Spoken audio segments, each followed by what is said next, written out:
sommes ravis de vous retrouver pour cette nouvelle émission par choc, comme tous les vendredis soirs à 18h, consacrée au secteur de l'automobile. Le secteur moto, bien sûr, et toutes les nouvelles mobilités. Et en plus, on est rentré dans les 2 dernières émissions. Ça, il y a ce vendredi et vendredi prochain. Et puis après, c'est vacances. Donc après, c'est la totale. On ne vous racontera pas les vies de chacun, mais ça va être compliqué quand même cet été. Bon, bref. Toi, tu vas en colonie. Moi, je pars en colonie, oui, bien sûr. Voilà. Alors, nous émettons, bien sûr, vous le savez maintenant, depuis le restaurant-bar à Tapas, la terrasse SWI, immeuble Galerie Lafayette, c'est facile, c'est 10 rue Victor Schœlcher, c'est à Fort-de-France, et on surplombe la cathédrale de notre belle capitale. Et là, on a eu la bonne idée d'attendre que les cloches sonnent avant de commencer l'émission. D'habitude, on les a en pleine figure, enfin en pleine oreille. Qui sait, ça va peut-être même manquer à nos auditeurs. Et ça va peut-être manquer à nos auditeurs. D'ailleurs, on nous en parle, parce qu'on nous écrit, on nous dit les cloches derrière et tout, c'est marrant, machin. Bon, voilà. Alors, je tenais à remercier toutes les équipes de la terrasse SWI, justement, et son boss, Gérard, qui nous reçoivent dans ce lieu magnifique, devenu presque mythique maintenant, en plein cœur du centre-ville, où il y a beaucoup de soirées tout l'été d'ailleurs, qui sont programmées. Donc venez, le repas est très bon. Midi, on mange très bien. On mange bien le soir aussi, bien sûr, mais le midi, c'est un très bon restaurant. Pourquoi ? Parce que c'est vanté. On est sur la terrasse, donc, et c'est très, très agréable d'avoir ce petit vent là, ce petit alizé qui vient nous faire des guilis-guilis. Cette émission est réalisée par Label Web avec gtmag.fr. Elle est possible grâce à nos partenaires, bien sûr, API Martinique. On remercie vraiment toute l'année, ils nous ont soutenus. Ils seront là aussi pour la saison prochaine. API qui est le spécialiste des pièces détachées en Martinique, à Ducos en particulier. On le voit sur la rocade quand on va dans le sud à la plage. Eh bien, on voit API. Speedy Martinique, bien sûr, vos centres de réparation automobile. Vous savez que Speedy, maintenant, peut faire les révisions de votre véhicule. Vous n'êtes plus obligé d'aller chez le concessionnaire, puisqu'ils sont agréés pour faire les révisions de vos véhicules, les révisions marques. Il y a encore peu de gens qui le savent, mais vous pouvez le faire. Donc, ça réduit un petit peu la facture. Et bien sûr, je remercie Label Web et gtmag.fr. Nous avons le plaisir de vous proposer ce soir une émission, bien sûr, autour des nouvelles mobilités, comme toujours. Alors, on devait parler un petit peu vélo ce soir. Ça tombait bien, parce qu'on est sur la fin, comme nous sommes vendredi, on est sur la fin du tour cycliste. C'est vrai. Et vous l'avez vécu un petit peu le tour cycliste, non pas on va parler de notre invité dans 5 minutes, ne vous inquiétez pas. Mais on va la laisser parler pour qu'on découvre sa voix. On va faire un teasing et on dira après qui c'est. Donc, le tour cycliste, ça t'intéresse un petit peu ou pas ? Karen, on va dire son prénom quand même. Quand même. J'ai pas du tout le temps de subir quoi que ce soit. J'étais à l'atelier vraiment toute la semaine. Par contre, j'ai eu les échos sur la route. D'accord. Et apparemment, comme d'habitude, c'est un petit peu bloqué. Mais dans l'ensemble, les gens étaient plutôt satisfaits. Ça a moins râlé que l'année dernière. Bon. Alors, on a des petits indices quand même. Karen, c'est son prénom, et atelier. Donc, c'est qu'elle fait quelque chose. Elle doit être artiste, je sais pas, atelier. Qui sait Peinture, atelier, peinture, ouais, c'est ça. la photographie. Photographie, je sais pas moi, Ça atelier de brûle sculpture. peut-être. Sculpture. Non, Ouais. pas du tout. Bon. On sait pas, atelier de cinéma peut-être ou de théâtre. Atelier, non. Cinéma, non. Alors, même si je fais des petites vidéos parfois, on n'y est pas encore au cinéma. Mais non. On Bon, n'est c'est pas pas encore ça. dans le domaine. Bon, on verra. Oui, donc je disais, finalement, on devait parler vélo. Eric, toi, le tour cycliste, tu l'as fait à moto ou pas ? Parce que tu aurais pu le faire à moto. Pas du tout cette fois-là, mais il passe devant chez moi plusieurs reprises normalement, puisqu'il passe à Rivière-Pilote au-dessus d'Abondance. Il passe plusieurs fois devant chez moi, donc j'ai eu l'occasion de le voir un petit peu. C'est quand même génial quand même, d'avoir ce tour cycliste avant le Tour d'Aïol, bien sûr. C'est 2 événements qui sont quand même gigantissimes. Et on parle finalement de nouvelles mobilités, comme quoi on peut faire le Tour de la Martinique à vélo. On n'est pas obligé de prendre sa voiture. On y reviendra tout à l'heure. Fabrice, toi, le tour cycliste, tu le fais le tour en cycliste, BM. tu sais que je pratique beaucoup de routes. Je suis un gros rouleur et donc je le subis. Mais avec un peu d'organisation, il y a de la place pour tout le monde sur nos routes. D'accord, ok, très bien. Alors, bien sûr, on reviendra peut-être dans une prochaine émission sur le secteur du vélo, parce que je voulais parler ce soir absolument de VAE. Vous savez ce que c'est le VAE, Karen ? Alors, VAE. On parle de vélo, VAE. Véhicule assistance électrique. Voilà, véhicule avec assistance électrique. D'accord. Donc ça marche très fort dans toutes les grandes métropoles, mégapoles même, à peu près de partout. Et chez nous, on a à peu près 10% de ce qu'ont les autres en piste cyclable, donc c'est pas grand-chose. Mais par contre, il y a un effort de la collectivité et il y a un effort politique, on va dire, pour que ça se développe. Et Fort-de-France en particulier prévoit beaucoup plus d'ici une dizaine d'années. Donc, il y a des efforts de fait. Donc tout ça, on devait l'aborder ce soir. On l'abordera donc une autre fois. C'est pas très grave. Mais on va quand même parler de sujets intéressants aussi autour des nouvelles mobilités un petit peu après. Mais ce soir, donc, nous avons le plaisir, et vous avez vu, on vous a fait un teasing de faire toujours ce qu'on dit, finalement. Parce qu'il y a quelque temps, on avait reçu son papa, d'accord, qui est donc pilote, très connu, on peut dire même pilote, même très très connu, qui a même été pressenti à un moment donné derrière les plus grands pour prendre au moins une 2e place. Et puis il y a eu des petits soucis mécaniques sûrement. C'est ça, c'est ça. Donc du coup, c'est dommage, il a un peu disparu de la grille. Mais sur cette course-là, bien sûr. Sur celle de Mandraket. Alors, ça a été annoncé 2e, mais il a fait 1er de sa catégorie en fait. 1er de sa catégorie. Voilà, donc il y a eu un petit souci de classement, mais en effet, il a remporté sa catégorie et il a fini, je crois, 5e derrière les 4 roues motrices. Donc c'était quand même une super belle performance. Alors on va laisser tomber notre teasing et donc on dit qu'on reçoit en fait la fille de Jacques-Antoine Cabrisseau. Donc je vais parler de Karen Cabrisseau, chef d'entreprise à la tête de Autoshine Detailing. Autoshine Detailing, oui. Voilà. On peut dire Autoshine. Un petit peu anglais. Très français, moi, comme mec. C'est l'anglais de Jean-Marc. Voilà. Tout le monde a l'habitude maintenant. On a compris. Exactement. Nous découvrons donc avec elle dans un petit moment que finalement c'est quoi le car detailing ? Alors le detailing, c'est un centre esthétique d'abord, donc on s'occupe vraiment de tout l'esthétique automobile et c'est un centre esthétique, on va dire poussé, c'est-à-dire on va pas seulement nettoyer, on va vraiment aller jusqu'à la restauration, la rénovation des peintures, des carrosseries sans peinture, jusqu'à leur protection. Donc c'est vraiment essayer de faire le max que possible sans avoir à passer par la case peinture et protéger le véhicule le plus longuement possible. Alors, on répond déjà aux premières questions qu'on se posait dans le teasing. Atelier, donc ça veut dire que tu as un atelier. Exactement, j'ai un atelier. C'était de la peinture quelque part. Oui et non. Artistique sur les voitures. C'est ça. Alors, l'atelier, ça sert surtout à se préserver de la poussière parce que dans le detailing, vraiment l'enjeu, c'est de s'émanciper de la poussière pour pouvoir travailler sur la carrosserie. Et donc, du coup, ça a été le premier enjeu, c'était d'avoir mon petit coin fermé, climé, pouvoir travailler les voitures en toute sérénité. Alors, on va y revenir, mais c'est où concrètement ? Alors, je suis à Schellcher. À Schellcher. Ancienne route de Schellcher. D'accord. Voilà. Okay. Donc déjà, atelier à Schellcher. Alors, exactement. Detailing, détail. Détail. Voilà. Ça veut dire le soin du détail. Exactement. Ok. On va y revenir.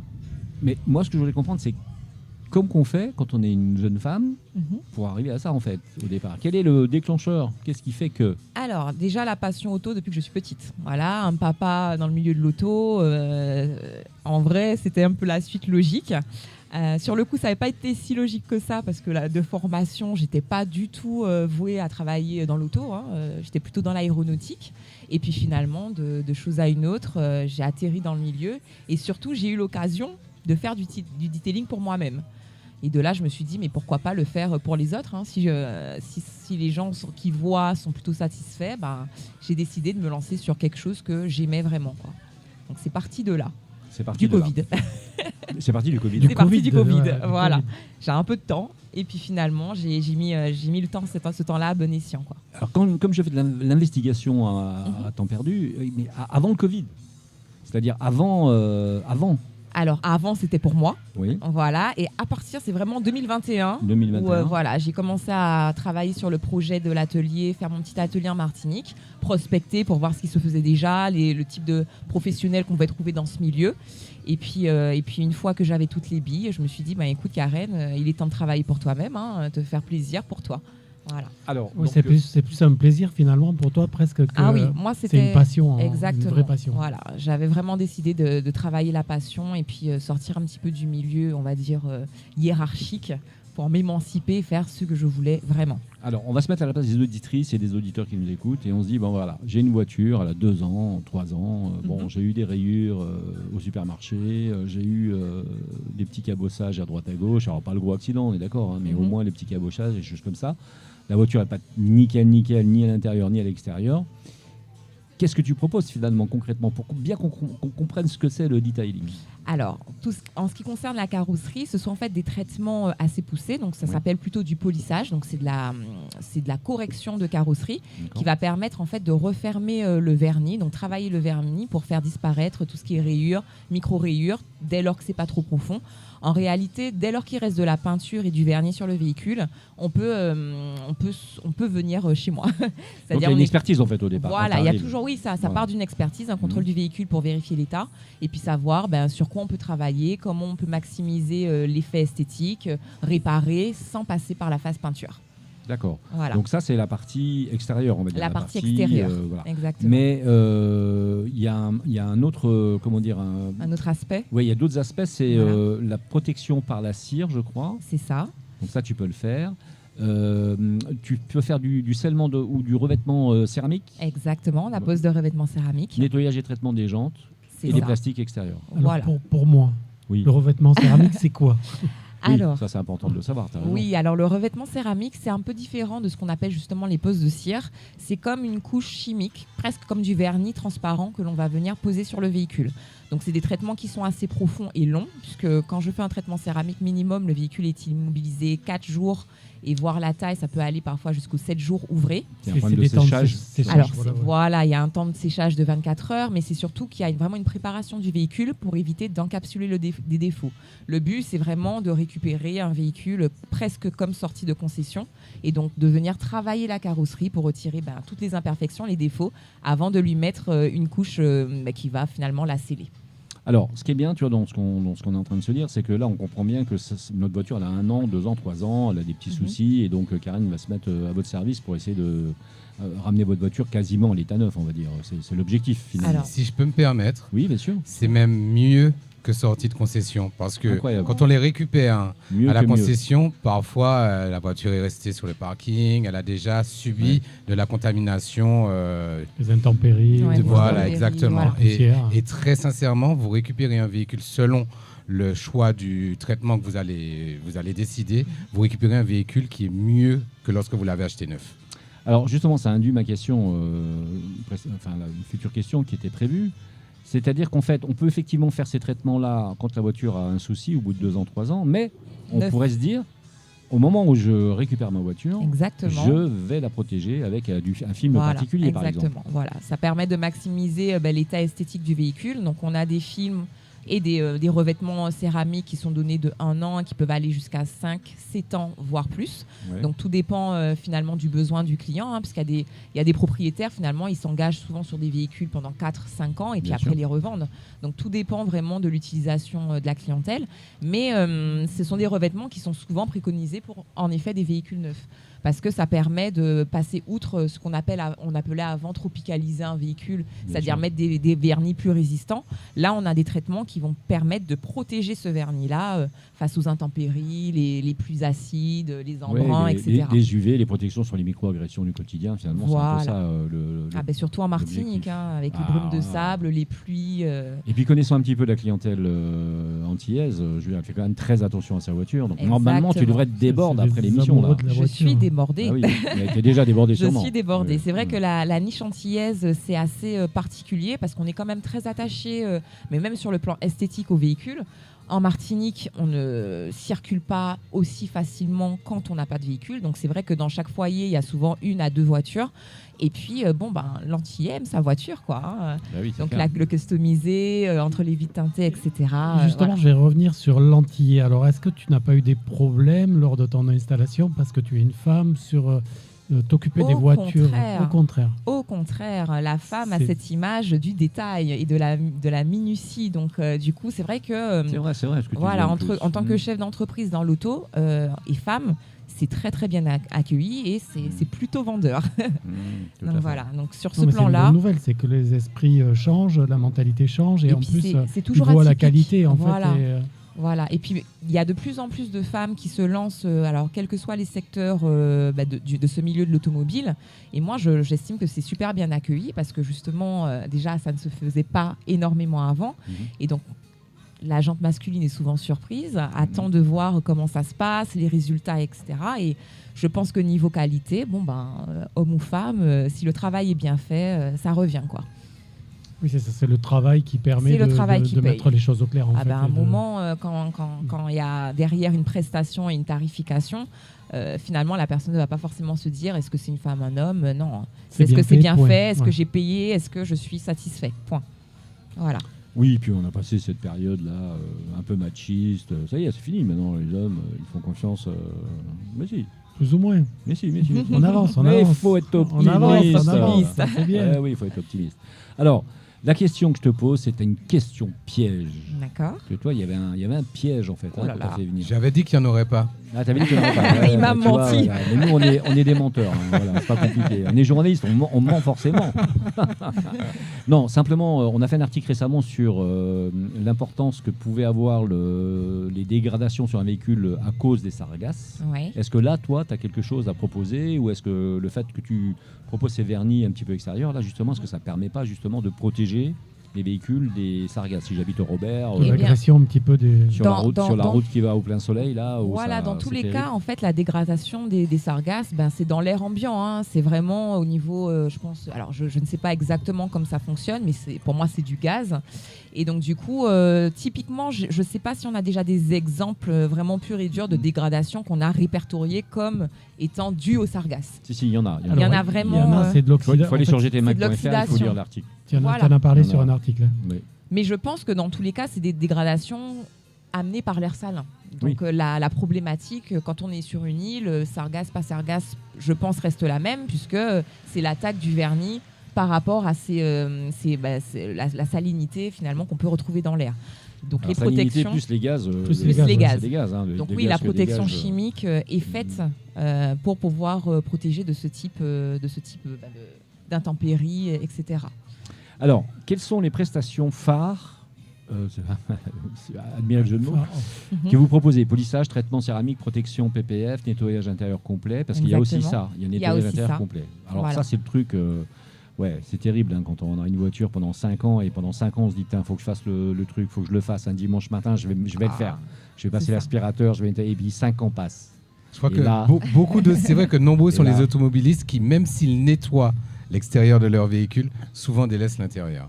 Je crois qu'il y a des avant-après dans certaines stories, c'est épique. C'est épique. Moi, j'ai connu des gars et des nanas, mais je fais pas de discrimination, mais au moins un gars, le mec, il avait tellement honte de l'intérieur de sa voiture qu'il faisait monter personne dedans, en fait. Elle était super à l'extérieur, mais dès que tu rentrais dedans, c'était une catastrophe. Ah alors, oui, j'arrive avec ça, qu'est-ce que c'était pas moi, hein, je te jure. Karen, j'arrive avec ça, est-ce que tu peux faire quelque chose pour moi? Alors bien sûr, déjà en te déculpabilisant, en te disant que si tu viens chez moi, c'est parce qu'il faut, que ça soit nettoyé. Donc c'est sûr que faire tout ce qui est intérieur, ça prend énormément de temps. Surtout que moi, pareil, detailing, je vais dans le détail. Donc le but, c'est de retirer le dernier petit grain, des incrustés, etc. Je cherche vraiment à revenir au plus que possible à l'état neuf. Donc forcément, il y a toujours des défauts. Bon, s'il y a des poils de moquette qui se sont arrachés, etc., sur lesquels je ne pourrais pas intervenir. Oui, s'il y a des trous, tu ne vas pas les boucher. Voilà. Mais en attendant, c'est vrai que j'axe vraiment un nettoyage profond sur vraiment désinfection. Donc je fais également beaucoup de véhicules, par exemple de la profession libérale. Tout ce qui est médecin, etc., où il faut désinfecter en profondeur le véhicule. Mais également, je propose des protections pour l'intérieur. Donc des protections céramiques. Je fais également le polissage de toutes les zones laquées. Donc ça peut vraiment, côté esthétique, ça donne un parce que tu sais, il y a un problème dans les voitures avec plastique apparent. Ça blanchit avec le soleil. Et oui, puis ça blanchit. Et puis surtout, par exemple, quand tu donnes des coups de clé, des coups d'ongles, quand tu ouvres les portes, du coup, tu finis par avoir une rayure quasi... C'est ça. Donc dans la mesure du possible, c'est pour ça que je fais toujours des rendez-vous de contrôle. On va essayer de rétablir, renourrir le plastique. S'il faut, parfois il faut même le chauffer pour lui redonner sa forme initiale. Mais on va vraiment chercher à utiliser différents process pour se rapprocher au plus de l'état neuf du véhicule. Ça veut dire que tu as un stock de produits adaptables en fonction des problèmes que tu vas rencontrer. Exact. Et puis en fonction des matières, que ce soit vinyle, plastique, cuir, etc. Si vous venez à mon atelier, j'ai des produits accrochés partout. Ça vaudrait le coup de faire un petit reportage d'ailleurs dans l'atelier à la rentrée. On en fera un certainement, ça sera avec plaisir qu'on viendra te voir. Dans une autre ville, j'avais nettoyé une voiture entièrement pour un ami dans une concession automobile avec les produits et les techniques de cet ami dont c'était le travail. Et c'est vraiment impressionnant le résultat. Oui. La voiture, c'était une voiture d'un artisan qui chassait et qui fumait.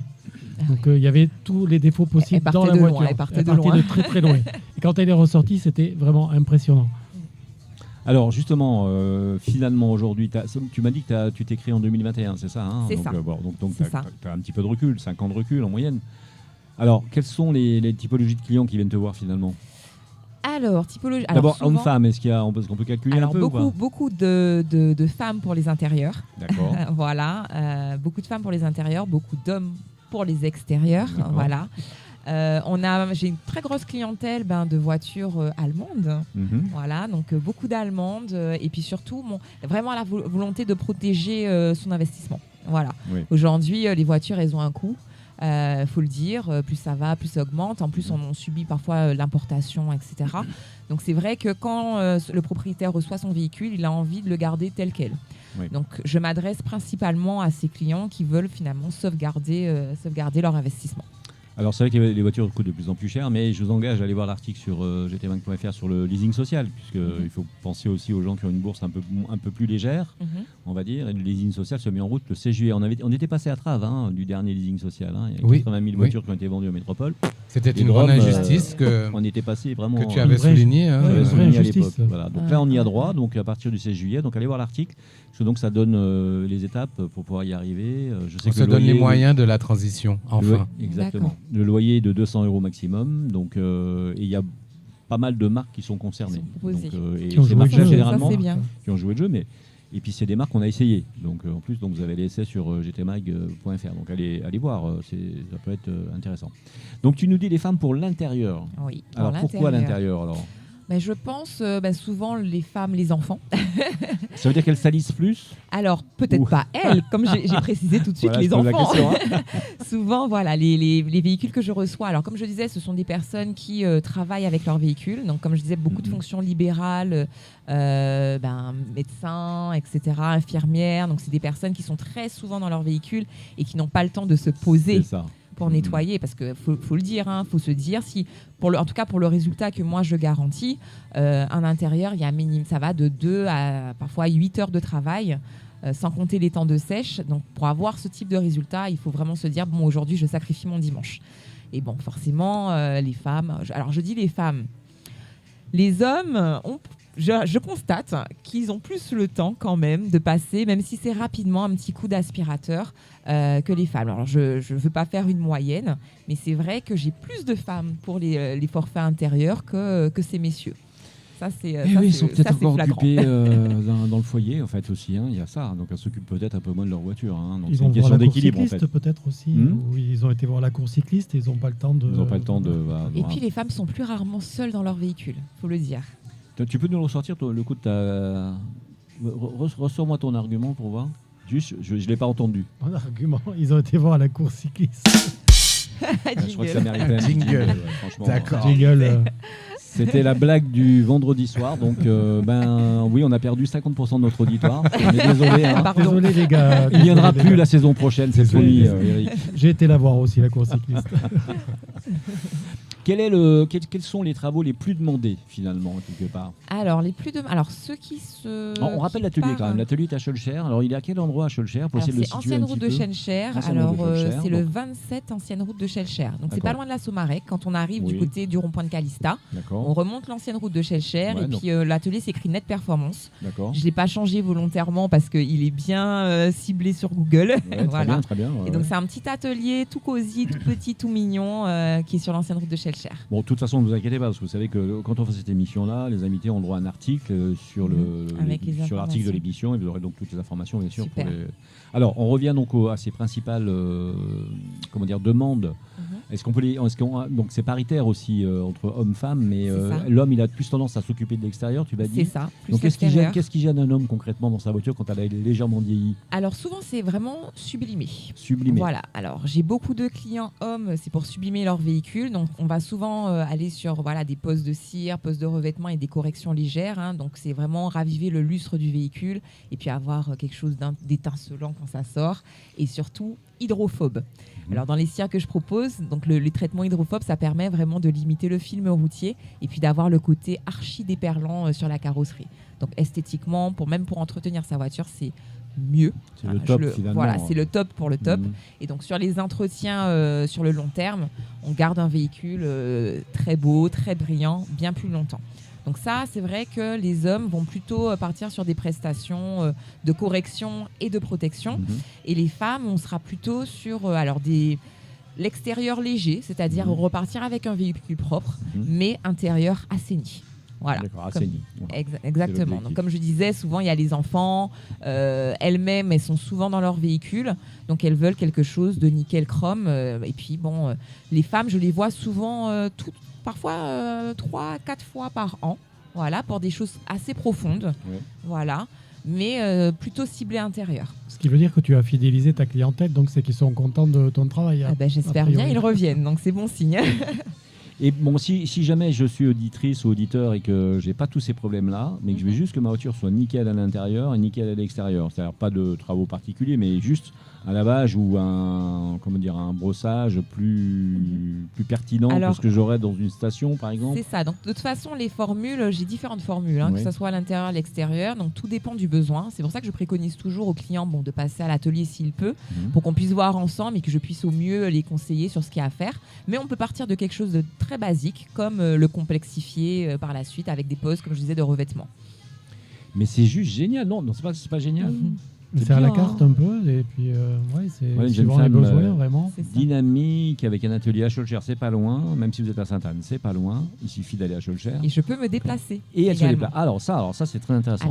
Dis-nous. Alors, je préfère travailler à mon atelier, je ne vais pas mentir. Je suis climée, etc. La voiture est bien protégée. Mais bon, dans des cas extrêmes, par exemple, j'ai eu des clients qui avaient certains handicaps, qui avaient du mal à se déplacer donc avec la voiture, mais ce n'est pas forcément facile d'attendre la préparation du véhicule. Donc, dans certains cas, je peux me déplacer, bien sûr, à condition qu'il y ait au moins une arrivée d'eau. De l'électricité, bien sûr. Je puisse au moins faire les branchements. Mais au cas où, et puis sur discussion, condition, on peut s'arranger pour que soit je vienne directement à domicile, ou alors je peux également faire des services de récupération et livraison du véhicule. C'est excellent ça. Au travail. Alors, est-ce qu'il y a un numéro de téléphone où on peut te joindre déjà, un numéro de téléphone il y a un numéro de téléphone, voilà, professionnel, c'est le 06 96 60 50 01. Voilà. On le redit une fois pour voir, juste comme 06 96 60 50 01. Alors, Eric, il a 3 chiens.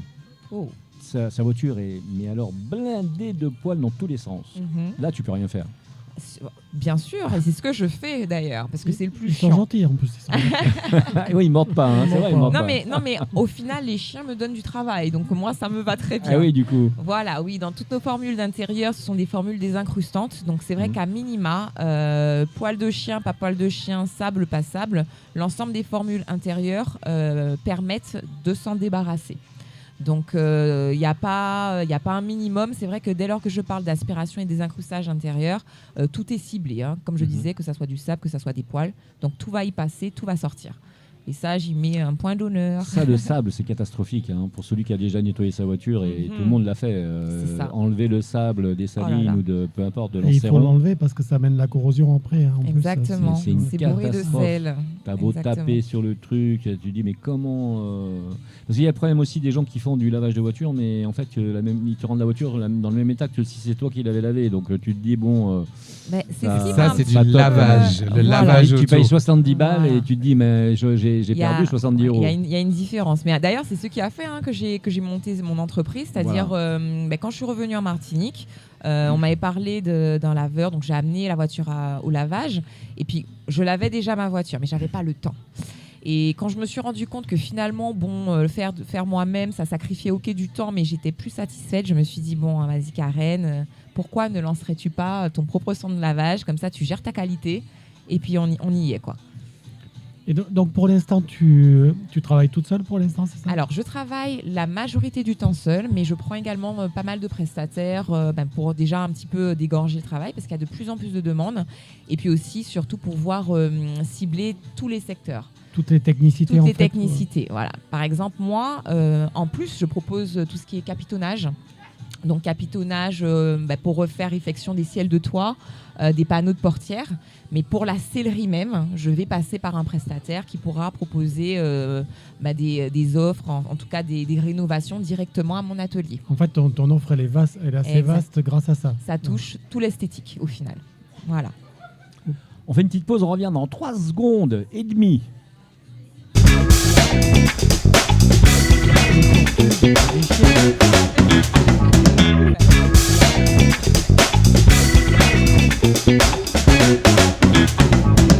Je sais pas si vous avez vu, mais je lance mon jingle et la lumière fut. La lumière revient. C'est incroyable. Hein. C'est magnifique. Non, mais tout ça est synchronisé. Je veux dire, on a avec Gérard, le patron de la terrasse, on se voit 2 ou 3 heures avant l'émission pour bien gérer la lumière et le son. C'est top, c'est top. On est trop forts tous les deux avec Gérard. Alors, donc on est avec Karen. Rappelle-nous le nom de ton entreprise. Allez, vas-y, dis-nous. Autoshine Detailing. Voilà, qui est à Schœlcher. Exactement. Donc on n'est pas loin de la Sommarec en fait. C'est au 27 de l'ancienne route de Schœlcher. Exactement. Et donc atelier personnel. L'objectif, c'était d'avoir un truc plutôt, on va dire, fermé, propre, sans poussière. Exactement, qui ne fasse pas forcément garage. Hein, donc, j'avoue que je mets un point d'honneur à toujours astiquer un petit peu l'atelier, puisque c'est un peu la vitrine. Et pouvoir accueillir la clientèle dans un espace propre. Et puis voir récupérer son véhicule quand même dans un atelier qui en jette, c'est plutôt plaisant. C'est plutôt plaisant. Bon. Alors, vous avez compris qu'on parle de rénovation de voitures, on parle d'une personne qui est, qui est faite presque pour ça, j'ai envie de dire, hein, méticuleuse, qui avait envie, sur son expérience, de réparer les voitures, de rendre un véhicule presque neuf. Alors qu'il a quelques petits problèmes, qu'il a été abîmé, qu'il a quelques rayures. Va chercher le petit grain de sable. Là, je vois pour ma voiture à moi qui est noire. Alors je ne sais pas si le noir attire spécialement les gens qui rayent les voitures, mais moi je me paye des rayures régulièrement. Je ne sais pas d'où elles sortent en fait. Alors c'est les gamins qui doivent s'amuser. Alors ça se voit plus. Ça se voit beaucoup plus. C'est-à-dire qu'un véhicule qui est micro-rayé noir, ça va beaucoup plus se voir que par exemple un qui est blanc. Voilà. Donc c'est vrai que les véhicules noirs, j'en vois beaucoup. Je vois beaucoup plus de véhicules foncés. Et la rénovation, ça permet de se substituer à la peinture, quoi. Ouais. Alors, où c'est que tu t'arrêtes en fait? Parce que là, puisqu'on parle de moi pour une fois, parce qu'on parle toujours de vous les gars, mais jamais de moi. Alors pour une fois, je parle de moi. Sur ma voiture, moi par exemple, j'ai des rayures qui sont un peu plus profondes que la normale. Donc on voit du blanc en fait. D'accord. C'est une rayure sur une voiture noire, on voit on dirait des griffes en fait. Tu sais, on dirait que c'est un ours qui est passé. Voilà. Il voit de moins en moins. Ça là, qu'est-ce que tu peux faire pour moi là? Là, tu peux rien faire pour moi là. Alors moi, je ne peux rien faire pour toi, mais par contre, je travaille avec, j'ai des partenaires, voilà. Donc j'arrive à réaiguiller tout ce qui est peinture. Par exemple, j'ai des clients. Alors, je fais une petite conciergerie avec les clients qui n'ont pas du tout le temps de s'occuper de leur véhicule, mais qui aiment vraiment leur véhicule bien entretenu. Donc j'ai des clients réguliers que je vois toutes les semaines et je suis dans la gestion finalement du véhicule, que ça soit mécanique, que ça soit tôlerie, que ça soit carrosserie, peinture, tout ce qu'il y a à faire sur le véhicule, je le gère. Donc j'ai un petit réseau de partenaires bien qualitatif. C'est vrai que moi, je veux sélectionner, on va dire. Sélectionner avec qui je travaille et je peux réaiguiller suivant le défaut du véhicule. Bon, ça, c'est juste génial. Donc, on pose la voiture, on s'occupe de rien, on revient les neuves. Exactement. Alors, Karen, comment tu fais après pour trouver du temps pour aller avec papa sur les courses finalement? Alors, t'es copilote, je suis copilote, voilà. Alors, est-ce qu'on peut parler du métier de copilote vite fait? Tu voulais parler, non? Ah non, tu me fais signe. J'allais dire second teasing. Second teasing. Ah bon, parce qu'on a perdu 1000 € là à cause de toi sur la mission. Notre deuxième invité ce soir, c'est Karen. Bonsoir. Et les mecs, c'est les 2 dernières, vous me bousillez mon émission. Je crois que je vais m'en aller, j'en ai marre. Donc, alors, comment tu fais? Alors, déjà, est-ce qu'on peut parler du métier un petit peu de copilote? Alors, comment ça se passe? C'est quoi être copilote finalement? Ça reste amateur. Je peux me permettre de te couper un instant? Oh, bien sûr. Copilote, c'est juste dire, ouais, va à droite, va à gauche. Non, ralentis, là, va pas trop vite. Là, accélère. Mais oh, mon Dieu, mais sur le papier, oui. Hein. Ça va pas trop vite. Sur le papier, c'est exactement ça. Voilà. Mais en fait, je me trompe pas. Voilà.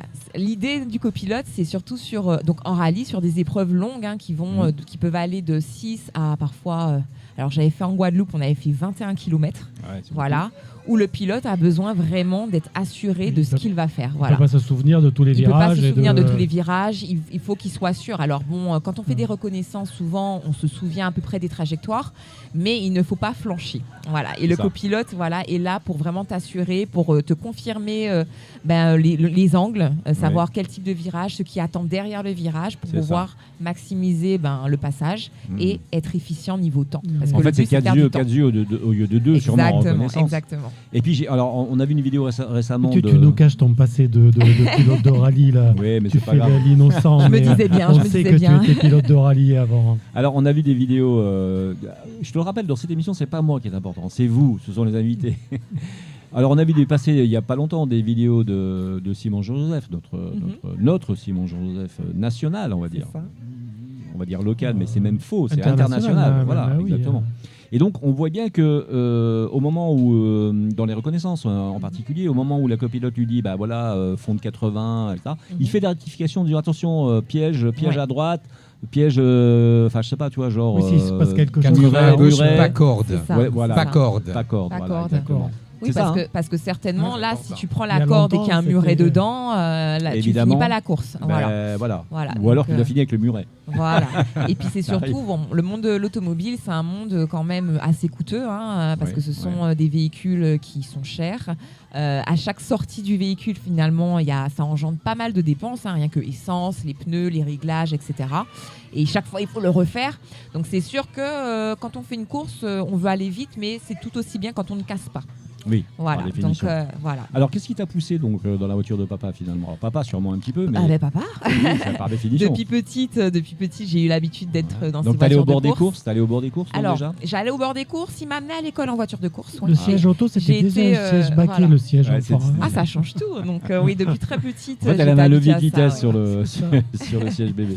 Et donc, en fait, comment ça s'est passé? Il a fait très jeune. Il a arrêté pendant une vingtaine d'années. Bon, il fallait qu'il s'occupe de sa fille, qu'il paye les études, etc. Voilà. Et puis maintenant qu'elle est un peu plus autonome, on s'est dit, mais pourquoi pas? On a eu une opportunité finalement en 2023 sur un véhicule de compétition. Donc c'était parti en fait de notre association. On peut parler du véhicule, hein, c'est quoi la voiture? Le véhicule, c'est une Clio Rallye 4. Voilà, quand même, donc c'est un véhicule de compétition qui est rentré de métropole. Ça roule un peu. Exactement, elle marche bien. Elle marche bien, il y a de quoi se faire plaisir, mais encore une fois, c'est du budget, c'est de l'attention, et puis ça peut être du danger, voilà. Donc c'est là que je peux faire le parallèle, si je me permets, avec notre association AVS. J'allais y venir, je te rassure. Mais vas-y, c'est très bien. C'est bon, j'y vais. Elle fait mon job en plus. On va finir par lui donner 50 € en partant. Voilà, mais c'est parce que le lien, finalement, c'est pour cette association-là qu'on était un petit peu reparti dans le monde automobile pour finalement faire quelque chose de différent, c'est-à-dire parler de sécurité en entrant dans le monde de la compétition et montrer vraiment ce qu'il faut normalement pour rouler vite dans une voiture. Voilà, prouver et démontrer que la vitesse c'est bien, mais que la vitesse elle ne se fait pas forcément sur route ouverte, elle ne se fait pas sur la route de tous les jours, et d'avoir vraiment des moments, voilà, des zones où on peut s'exprimer librement. Il y a des circuits fermés quoi, finalement. Voilà. Avec des sécurités supplémentaires dans la voiture. C'est ce qui permet au pilote d'accélérer, de faire, de donner l'impression de faire le zazou. Mais en fait, c'est un pilote qui maîtrise sa voiture, cadré et très sécuritaire. D'ailleurs, en WRC, je ne sais pas si vous avez vu les derniers chocs, on a vu des accidents terribles et les gars ressortent avec un bleu et une rayure, on va dire. Quand on est protégé dans une voiture de compétition faite pour, c'est pas la même chose que de se cracher avec une voiture de série. Comme en moto. On le voit avec le nombre de morts. Qui sauve la vie, qui protège. Alors, on a reçu ton papa, bien sûr, et donc c'est lui qui dit il faut d'abord conscientiser, donc parler des différents dangers, de la nécessité de préserver nos vies sur la route. Être dans la répression signifie que le malheur est déjà fait. Exactement. Voilà. Donc ça veut dire qu'il faut travailler en amont. La répression, c'est trop tard. Au moment de la répression, c'est une conscientisation, pardon. Et donc du coup, tout se fait finalement dans l'éducation, la façon dont on aborde, même pour les jeunes, le permis, la voiture, etc. Et de vraiment savoir que la vie, c'est la vie, quoi. Donc à un moment donné, c'est bien, c'est pratique d'avoir la voiture, mais savoir se cantonner dans l'acceptable et la sécurité. On rappelle qu'Éric Rouget est ancien gendarme dans le gendarme de réserve. J'allais dire justement, on a des bonnes nouvelles dans l'accidentologie depuis le début de l'année. Parce que c'est bien en baisse par rapport à l'année dernière. Donc les résultats dans tous les domaines, moto, voiture, piéton, vélo, sont en baisse, donc c'est parfait. Donc il faut que ça continue. Il faut que ça reste comme ça. Il faut que ça reste comme ça. Je veux pas paraître quelqu'un qui félicite à droite à gauche et tout, mais enfin le préfet il a quand même mis le paquet. Déjà dans l'augmentation de la répression en cas d'excès de vitesse important, etc. Il a retour des radars aussi, le retour des radars peut-être, qui joue aussi. Sûrement. Oui, sûrement, bien sûr. Il y a une conscientisation, moi je vais y arriver, disons que le radar, c'est un rappel que les vitesses sont limitées, d'accord? Même si les radars fonctionnent pas, on s'en fout, on en parlait l'autre fois avec Fabrice. Oui, tout à fait. Mais en fait, le radar rappelle, même si on n'est pas sur une zone à radar, mais quand on croise un radar, on se dit ah oui, au fait, c'est vrai, je dois rester à 90, parce que parfois on a tendance à oublier. C'est honnête, on est tous passés un peu par là, d'accord? C'est l'histoire du téléphone aussi. Hein, c'est celui qui me dit qu'il touche pas son téléphone en voiture, en général, il me fait sourire. Bon, enfin, bref, en tout cas, les radars ont beaucoup joué, mais sans répression supplémentaire particulière, même si début d'année, il y a eu quand même des grosses actions menées par le préfet.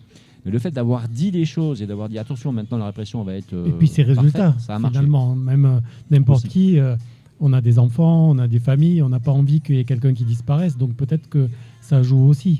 Non, mais c'est ça. Les chiffres de l'année dernière, de la population. Quand même, voilà. Je veux dire, une prise de conscience qui est plus forte. La population a réfléchi vraiment là, réfléchi parce qu'elle comprend que passé une époque, on avait un mort ou deux morts par semaine. Faut pas oublier ça. Il faut qu'on passe ce cap, c'est impératif. Donc il faut avoir à l'esprit, grâce à AVS en particulier, donc des gens qui disent et qui racontent les choses. Mais je redis toujours ce que je dis depuis le départ. Il manque encore des campagnes de communication à grande échelle pour expliquer aux gens avec des thèmes particuliers, mettez votre casque ou mettez votre ceinture ou je sais pas, réduisez votre vitesse. Des campagnes comme celles qui nous ont marqué, nous, quand on était plus jeunes. On nous entend pas. Donc je comprends, mais on va travailler les jeunes, on va travailler bien sûr dans les écoles, c'est très important. Alors nous, on va principalement dans les écoles pour sensibiliser. On revient à AVS, on rappelle ce que veut dire AVS. Alors assurez votre sécurité. Voilà, très AVS. Simple, pratique. Ouais. Voilà, donc on a beaucoup de campagnes dans les écoles, où on présente le véhicule de course, on fait vraiment le distinguo entre ce qui se fait sur route fermée et sur route ouverte.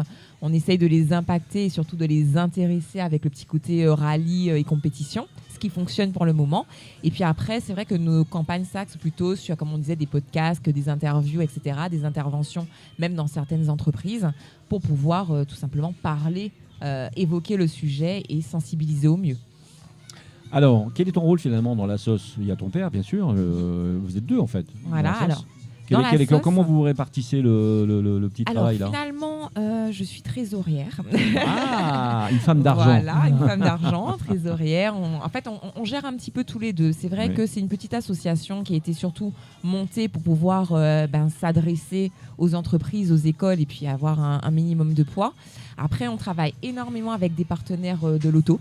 Oui. Donc voilà, finalement, l'association, elle est un petit peu montée comme une sorte de réseau avec des partenaires comme Mondial Pare-Brise, des garagistes, etc. En fait, et la préfecture, non ? Vous travaillez un petit peu, vous répondez aux appels de la préfecture, aux candidatures sur Alors, la préfecture, on les accompagne plus lorsqu'ils font des événements. Par exemple, dans les villes, des actions sur la sécurité routière où on se présente avec nos partenaires pour pouvoir parler sur les différentes thématiques et pouvoir répondre au maximum de questions. Voilà. Des questions encore ou pas pour Karen ? Non, ça va, mais je la rejoins beaucoup sur ce qu'ils font avec son père. Parce que les premières courses de moto que j'ai faites, c'était sous les couleurs de la prévention routière en métropole. Ouais. Donc c'était pareil, c'était pour amener les gens en toute sécurité sur les circuits. Ça peut paraître paradoxal de premier abord, mais quand on touche du doigt tous les éléments de sécurité qui équipent les véhicules de compétition, on doit se rendre compte qu'on ne peut pas le faire tous les jours. Amener les gens dans un endroit où c'est sécurisé, en fait, sur un circuit. Malheureusement, il n'y en a pas en Martinique, mais sur un circuit, c'est sécurisé. Même si on sort de la piste où on risque peu de blessures. Et ici, sur la route, c'est trop dangereux. Donc voilà. Ça, c'est sûr.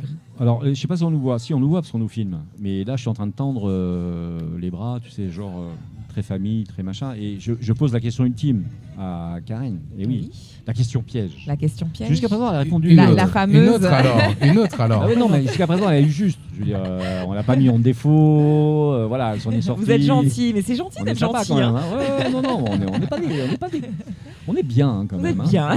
On n'est pas très beau, mais on est bien. Mais jusqu'à quand ? C'est ça la question. Jusqu'à quand ? On peut se poser la question. Non, allez, la grosse question qui concerne vraiment notre ligne éditoriale, notre média, GT Bike, et les nouvelles mobilités dans la tête de Karen, et la transition énergétique. Alors, je comprends que tu sois pilote, tu roules sur des voitures plutôt, pour l'instant thermiques, et puis surtout qui dégagent beaucoup de NOx, beaucoup de CO2, etc. Mais dans ta vie personnelle, est-ce que tu fais le tri déjà des déchets ? Est-ce que tu es sensibilisé ?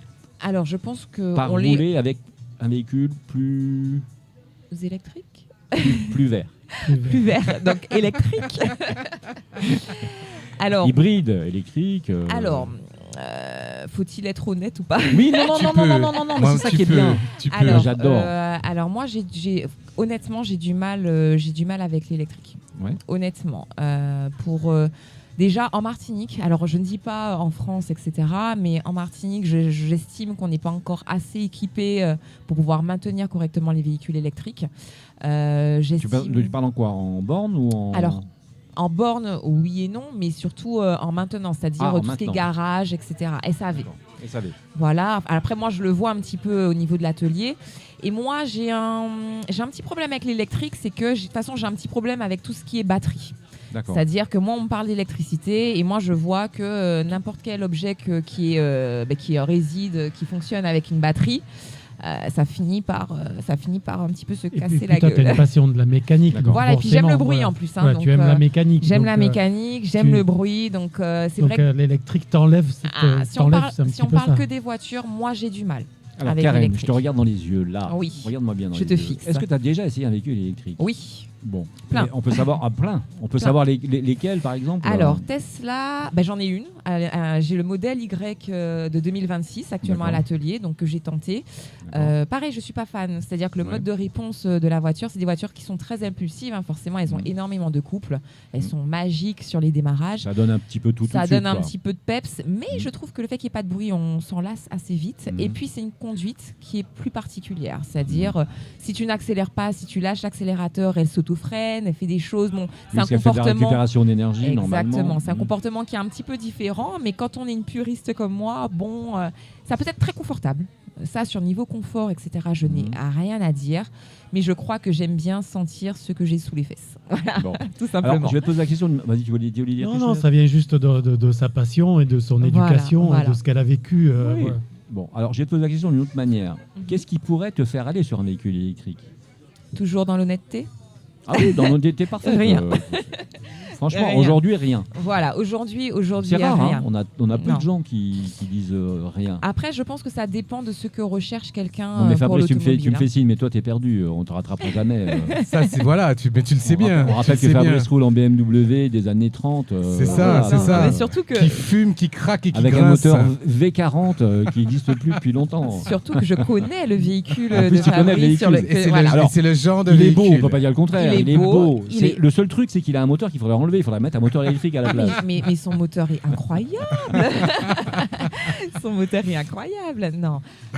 Plus sérieusement, au niveau de l'électrique, alors ne jamais dire jamais. Hein, mais pour l'instant, je ne suis pas du tout séduite. Voilà. Et c'est vrai que, petite anecdote, la majorité, alors je touche du bois parce que pour l'instant j'ai un véhicule électrique là dans l'atelier, mais la majorité des véhicules électriques et hybrides que j'ai eu à traiter, qui restaient stationnés pendant un petit moment, j'ai souvent eu des problèmes de batterie au redémarrage. D'accord. Voilà. Donc c'est peut-être mon expérience qui fait que forcément ça ne m'attire pas encore.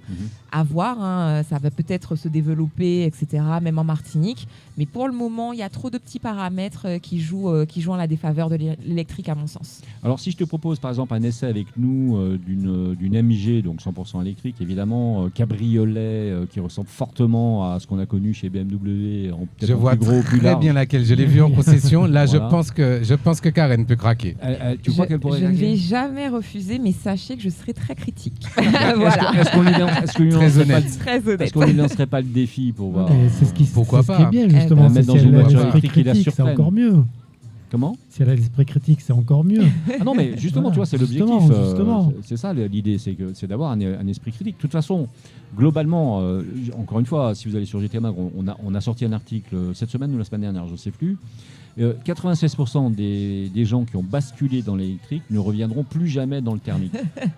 C'est pas compliqué. C'est ce qui se dit, j'ai entendu ça aussi. Est-ce que ça fonctionne dans l'autre sens? Mais ça fonctionne dans l'autre sens, c'est-à-dire que 96% des gens qui ne veulent pas basculer ne basculeront jamais. Ça marche pas. Non, ça marche pas en fait. Je t'embête. Non, mais ça marche pas parce que les gens comme Karen, tout doucement, alors, à leur vitesse, hein, je veux dire encore une fois, finissent par aller d'abord sur l'hybride et puis après, ils se laissent tenter, alors soit par un vendeur, soit par un argument, soit par un argument de GT Mag, un essai de GT Mag. Parfois, on est très surpris par la qualité. Après, il faut pas oublier, il y a le portefeuille aussi qui tape alors, les carburants aujourd'hui. Moi, j'avoue, si le prix à l'achat est encore très élevé, aujourd'hui, à la pompe, mon W40, mon V40 BMW, j'avoue qu'il qui me fait pencher de plus en plus vers... Tu connais le prix de ta passion pour le coup. Oui, c'est ça.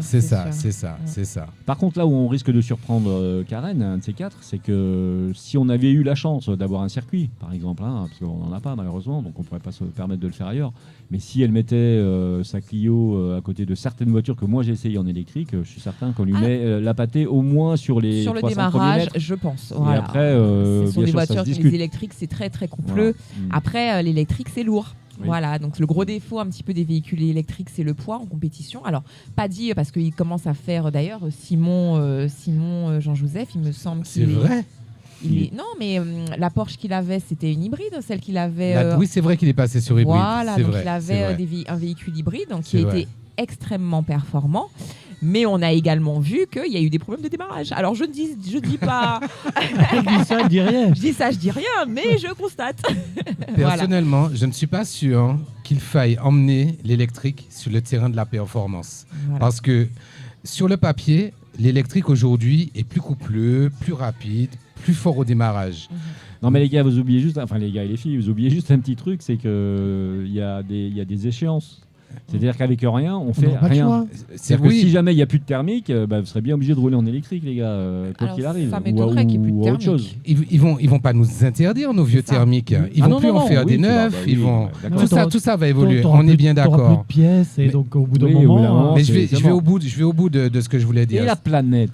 Vous y pensez à la planète. Et tes enfants. Non, mais nous serons les deux derniers. On va pas faire mal à la planète, nous tous les deux derniers avec nos thermiques.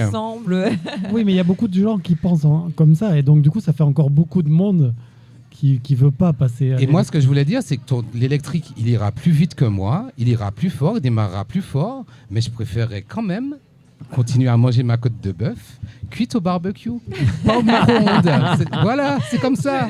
C'est comme ça. Il va se passer un truc très simple, c'est que toi, avec ta voiture, tu vas voir un moment donné, je te parle de ça dans 5 ans, tu vois, c'est pas dans si longtemps que ça, mais dans 5 ans, tu auras tous les enfants qui, derrière dans les voitures, qui montreront la voiture. Regarde comme elle pollue. Et ils vont lever le pouce comme nous on fait aujourd'hui devant les deux chevaux. Exactement. Ils vont lever le pouce, ils vont dire waouh, t'es trop courageux toi de continuer à faire comme ça. La cote des thermiques va monter parce que ça va devenir des produits d'exception.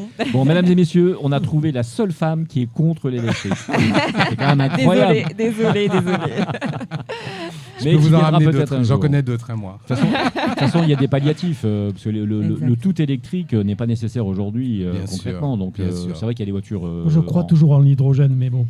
En micro-hybride et en rechargeable qui sont quand même assez... Et moi je crois pareil à l'eau. Ça va arriver, quand tu sais que les moteurs aujourd'hui peuvent tourner à l'eau. Ça commence, les camions, ça commence. On aura du mal. Les camions, oui, mais on aura du mal. On ne peut pas stocker d'hydrogène aussi facilement. En plus, il y a plein de contraintes sous les tropiques à cause de la chaleur. Tu peux pas mettre... Dans une station-service, tu ne peux pas mettre de l'hydrogène. Tu fais une double bombe gigantissime. On a bien fait du GPL, c'est vraiment un problème de stockage. L'investissement est tellement puissant, fort, que les gens ont laissé tomber le côté hydrogène en allant plutôt sur les camions. Tu es négatif, moi je suis positif. Eric est encore plus... Eric rêve de sa moto à hydrogène. C'est clair. Elle existe déjà. En plus. Kawasaki a fait une moto à hydrogène qui existe déjà, qui est en démo avant les courses, qui marche très bien, mais qui est un peu lourde pour l'instant. Moi, je suis content qu'on continue à explorer des pistes. Il faut explorer des pistes. On sait qu'il faut aller vers le vert. Je pense qu'il n'y a pas qu'une seule solution. Exactement. Allez, on rappelle qu'on est avec Karen Cabrissot, donc on enregistre son papa il y a quelques temps. On lui avait promis d'inviter sa fille, puisque tu devais venir ce soir-là. Bon, bah voilà, tu n'avais pas pu à ce moment-là. Donc, elle était justement en train de réfléchir à l'achat d'un véhicule électrique et donc, ça lui prenait trop de temps. Mais Anne, c'est la ligne de notre rédaction, Karen. En plus, je ne suis pas pro voiture électrique. Moi, je suis le pas, pire, en fait. Le pire, c'est que je ne suis pas pro voiture électrique. C'est simplement qu'on a pris un chemin en marche. On est conscient de l'actualité de la transition. C'est surtout la ligne directrice qui est mise en place par les groupes automobiles, mais c'est une ligne comme une autre. C'est surtout une ligne directrice mise en route par l'Europe. C'est l'Europe qui dicte. Par les dirigeants, par les dirigeants. C'est une ligne comme une autre. C'est-à-dire qu'ils se sont axés, pour moi, ils se sont axés sur ça parce que c'est vrai au niveau des différents lobbies. Bon, aujourd'hui, c'est l'électrique, le leitmotiv. Mais à côté de ça, il y a plein d'autres solutions qui sont envisageables, mais pas nécessairement rentables. C'est sûr. On est entièrement d'accord. Et franchement, ça se défend, ce que tu dis. Ne t'inquiète pas. Je veux dire, nous, on pense aussi que ça va être de toute façon très difficile, cette transition énergétique, compte tenu du contexte international aussi. Parce que c'est vrai qu'on peut quand même se poser la question aussi que quand 100, 200, 300 missiles ou drones explosent à droite et à gauche, peu importe qui, peu importe comment, d'un autre côté, faire l'effort, effectivement, avec sa voiture, d'investir plus d'argent. On peut se poser des questions. On peut se demander si nos gestes à nous vont servir à quelque chose, c'est sûr. Après, il faut toujours un commencement, il faut toujours un début. C'est ça. Et puis, comme il disait, le résultat de tout ça. Parce que moi, ce qui me gêne un petit peu avec l'électrique, c'est que, OK, sur la durée de vie du véhicule, c'est l'électrique, etc. Allez, on ne regarde pas le CO2 renvoyé, etc. au niveau des émissions. Mais pour arriver au niveau de la construction, de la mise en place des batteries, c'est pire que toute une vie d'une voiture thermique. Donc, c'est même au niveau de la... Comment on dit pardon, excusez-moi. C'est pas grave. Quand tu as fini avec ta batterie et que tu veux au niveau du recyclage. Voilà, le recyclage. Pareil, aujourd'hui, au niveau même du recyclage c'est des recyclé batteries, en métropole, etc. c'est recyclé en métropole. Oui, c'est enterré. Quand on dit recyclé... Non, c'est recyclé. C'est recyclé, vraiment. Maintenant, les batteries sont recyclées. Elle pointe quand même du doigt quelque chose. C'est-à-dire, donc, si c'est recyclé en métropole, ça veut dire que... qu'on n'a pas les industries pour les recycler ici. Donc, au niveau carbone, où est la logique ? Il y a des efforts à faire. Imaginons, je vais essayer de faire un parallèle. Imaginons que tu es strictement interdit de manger du sel. Donc tu vas éliminer tous les aliments qui ont du sel. Tu vas éliminer d'abord le sel, on est d'accord, et tous les aliments qui ont du sel, le plus de sel possible. Tu vois ce que je veux dire ? D'accord. Donc en fait, tu vas prolonger ta vie parce que tu vas éliminer tout ce qui est potentiellement à du sel. Ça ne t'empêchera pas d'en manger parce qu'ils en mettent de partout du sel pour la conservation, d'accord ? Mais chaque geste que tu vas faire va permettre de prolonger ta vie à quelque part, puisque tu vas diminuer l'ingestion de sel. D'accord. Donc tout ce qu'on fait concernant la planète, tout ce qu'on fait pour préserver l'île, même si c'est des petits événements, des petits moments comment dire, où on se rend compte qu'effectivement les personnes qui ont de l'asthme par exemple, quand elles ont moins de NOx devant leurs fenêtres, s'il y avait que beaucoup plus de voitures électriques, elles seraient moins malades, elles seraient moins... on ne pense pas à ça. Au départ, quand l'Europe a créé cette idée, c'était pour réduire justement le taux de maladie finalement qu'on peut avoir à cause des NOx, qui sont terribles. Mais ça peut être tendancieux, parce que c'est vrai que quand on parle comme ça, c'est-à-dire qu'on regarde que les émissions, c'est-à-dire que l'électrique pollue également. C'est-à-dire qu'il y a des gens qui sont sensibles par exemple à l'électromagnétisme, par exemple tout ce qui est 5G, etc. Et ce sont des sensibilités juste qui ne sont pas encore vraiment référencées, mais qui existent. Moi, par exemple, j'ai eu honnêtement, je suis un peu hypersensible sur ce genre de choses-là, et j'entends quand j'entre dans un véhicule électrique, le bruit, le tss de l'électrique qui est très fin, il y a des gens qui ne le perçoivent pas. Moi, typiquement, ça peut me rendre malade.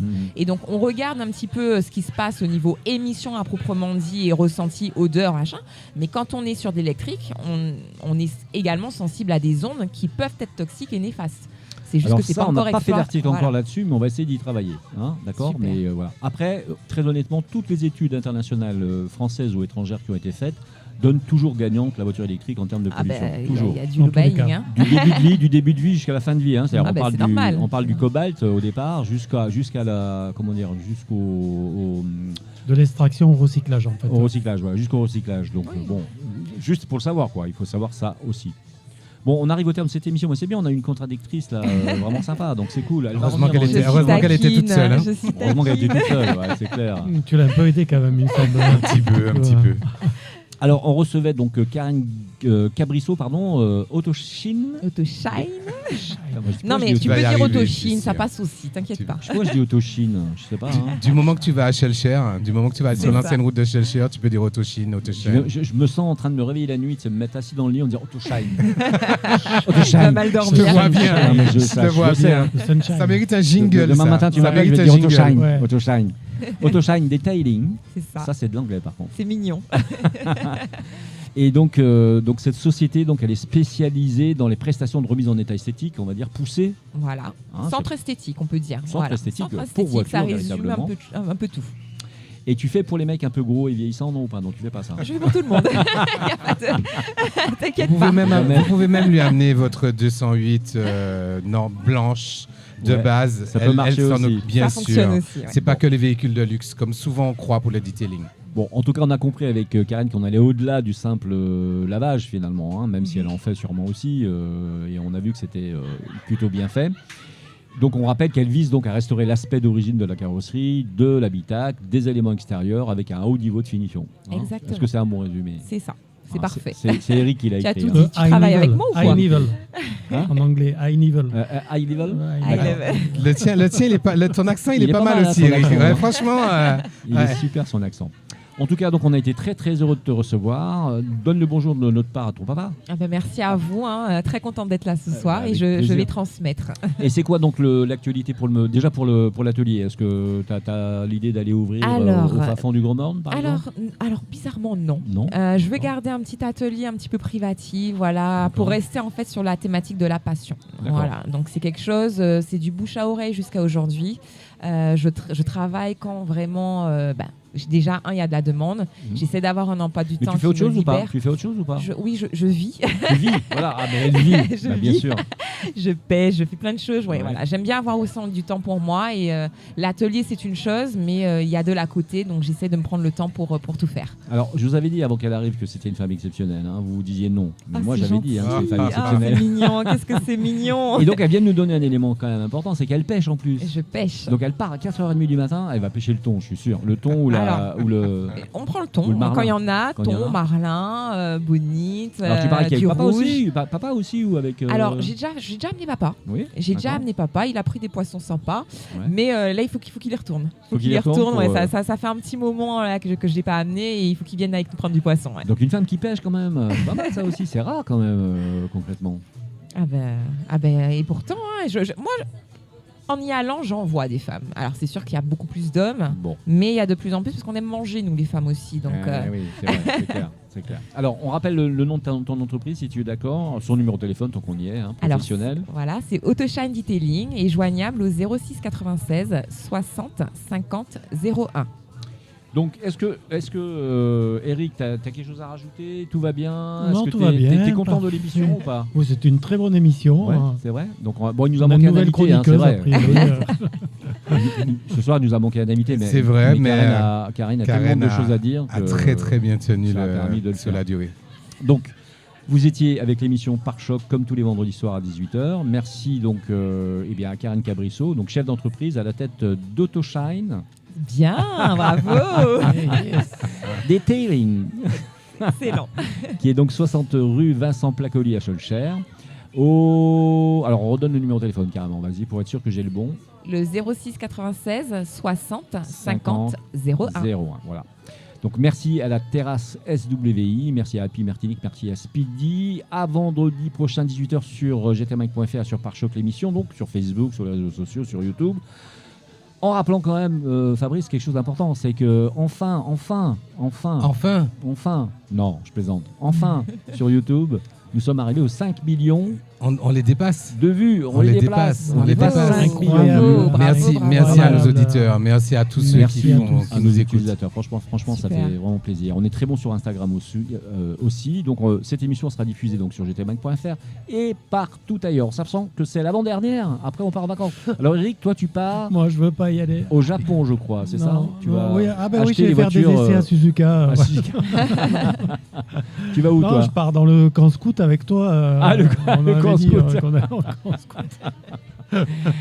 Bon, on dira pas ce qu'on a dit en off, hein, parce que non, mais tu pars où? Tu pars quelque part? Non, je pars pas. Je reste sur déjà mon parti, île. toi, en fait. Il se remet de son dernier road trip. Voilà, il est parti quand même au Maroc. Il a fait la traversée du désert en moto, Karen, en moto. Incroyable. Extraordinaire, avec des motos chinoises d'ailleurs, pour tester les motos chinoises. Une incroyable expérience. Électrique. Non, même pas. Non, mais j'avais fait un essai pour toi, pour une émission avec une moto électrique qui était pas mal d'ailleurs. C'était pas mal. Il faut qu'on recommence ça. Oui, on va en refaire, c'est certain. Toi, tu pars où alors du coup, Fabrice? Écoute, toi, tu bosses. Moi, je bosse et je reste sur nos routes. Voilà, je suis là. Bon, course d'Aïol, vous allez regarder, participer, vous allez aller en bateau, vous allez Karen. Alors participer avec d'ailleurs un partenaire. On aura un bateau sur l'eau, parce que Autoshine c'est auto, moto et bateau. Auto, moto et bateau. C'est vrai qu'on n'a pas parlé de moto. On n'a pas parlé de moto. Exactement. Et donc si je raille mon bateau. Pareil, si j'arrive mon bateau, pareil, même prestation. Même chose. Alors, j'ai pas de bateau, je rassure, mais voilà. Voilà, donc pareil, correction, protection, voilà. Je travaille avec un partenaire également côté nautique. Oui. Et on assure les entretiens, nettoyage, côté bateau et jet ski. Et puis côté moto, ça va être génial aussi, puisque un paquet de gars, là, la moindre rayure, les mecs, ils sont fous. Et souvent, moto, c'est vraiment sublimé. La majorité du temps, quand ce sont des motos, c'est vraiment pour le côté sublimer la moto et la protéger. Quoi. Bon. Et toi, Karen, tu pars un petit peu, non, ou pas, ou tu prends des congés ou pas? Non, cette fois-ci, cette année, je reste en Martinique. J'ai même pas vraiment prévu de vacances pour le moment. Donc, on verra. C'est toujours au dernier moment. Eh bien, écoutez, merci encore. Merci d'être venu. Franchement, Karen, c'était un plaisir, véritablement. Merci donc à Fabrice. Merci. C'était un plaisir. Voilà, merci à Eric Rouget. Avec plaisir. Et puis, on se dit à vendredi prochain. À vendredi. Alors, vendredi prochain, on a la chance de recevoir Jean-Michel Galva qui sort son dernier album, Malicious Tongue. Donc, un nouvel élixir musical. Pas mal, ça. Hein. Pas mal. Et ceux qui ont trouvé ça. Belle accroche. J'ai trouvé l'affiche magnifique. Donc, on les reçoit dans un petit moment avec sa manager, Laetitia Billard. Donc, voilà, ça va être sympa. Et puis, il va nous parler de son nouveau titre. Je vous souhaite un excellent week-end à tous. À toi aussi. Bye bye. Au revoir. Au revoir. À très bientôt. À la prochaine. À la prochaine.